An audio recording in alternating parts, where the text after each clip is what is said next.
on a à cœur de participer au championnat du monde militaire, donc ça sera à Warendorf en Allemagne aux alentours du 20 septembre. Après on a une compétition prestige avec Elodie en relais mixte à Moscou.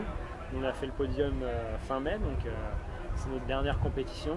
Après on aura un vrai break et on rattraquera la saison, l'entraînement fin novembre. La première compétition de cette nouvelle Olympiade pour Tokyo, ça sera à Los Angeles fin février. C'est pas trop dur justement de revenir aux affaires courantes entre guillemets?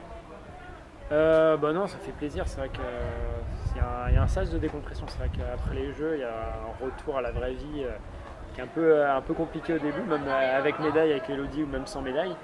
Et en fait, on a réussi à partir un peu en vacances pour décompresser.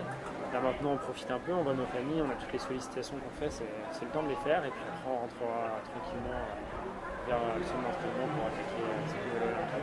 Il paraît que dans l'avion du retour de Rio, c'était quelque chose, hein? C'était complètement fou. J'ai fait un vol comme ça, c'était une boîte de nuit en plein ciel. On avait tous plus ou moins pas dormi pendant plusieurs nuits avant ce vol et le fait de se retrouver quand soit entre sportifs médaillés ou pas médaillés, c'est vrai que les médaillés étaient en première classe et le reste de la délégation derrière, mais dès le repas fini, on a tout ouvert et ça a été la fête toute la nuit avec tous les sportifs. On a vraiment l'impression d'avoir une grande famille. Vous avez pu danser dans l'avion? Comment? Vous avez pu On a danser? pu danser dans l'avion, il y en a qui avaient les enceintes, donc on a mis la musique à fond, il y en a qui ont échangé les tenues avec les stewards.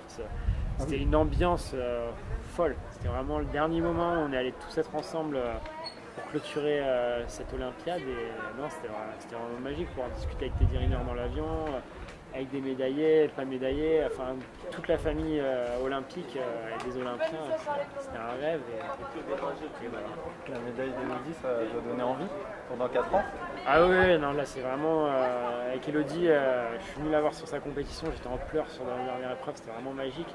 Après j'ai basculé dans ma compétition, il m'en a manqué un peu, je suis passé sur le podium sur mes premiers jeux. J'ai pleuré un bon coup après dans les bras d'Elodie et derrière j'avais tout de suite à cœur de fêter sa médaille parce qu'on ne revient pas bredouille tous les deux des jeux et c'est ça le plus important.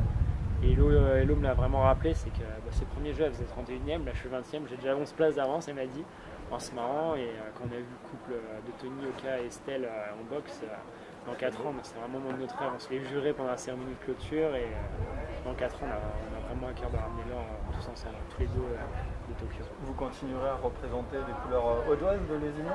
Ouais, toujours. J'ai eu des sollicitations par d'autres clubs en France, mais je me suis attaché de cœur pour l'Aude, pour le département, mais surtout pour la région, parce que je viens de Font-Romeu. Chez Elodie à Perpignan est juste à côté, donc c'est vrai que les deux clubs, on les joue. C'est un peu un jumelage avec les deux clubs. Et on a à cœur de rester tous les deux ces 4 années. Et je resterai dans la région et il n'y a pas de souci. Tant mieux. Merci beaucoup.